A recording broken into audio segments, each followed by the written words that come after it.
Mwana wa Mungu, uvamizi wa adui kwenye maisha ya mtu huanza na moyo. Kabla shetani hajayapata maisha ya mtu, utafuta kwanza moyo wake.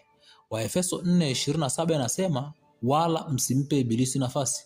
Maana yake shetani ili afikie maisha ya mtu anahitaji nafasi. Shetani ili aweze kuharibu maisha ya mtu anahitaji nafasi. Na nafasi hiyo ni moyo wa mtu. Kila kinachovuruga moyo, kila kinachoharibu moyo, kila kinachoumiza na kuchafua moyo, hicho ni nafasi kwa adui.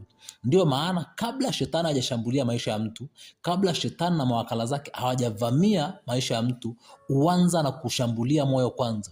Ni vingi vinaelekezwa kwako kwa lengo la kuharibu moyo wako, kwa lengo la kuumiza moyo wako, lakini mwisho wa siku kinachotafutwa ni maisha yako. Mtu wa Mungu, usikubali moyo wako kubeba uchungu, usikubali kubeba huzuni, usikubali kubeba vinyongo na hasira. Tunza moyo wako ili maisha yako yawe salama. Ukilinda moyo wako, shetani hana nafasi kwako katika jina la Yesu. Amen.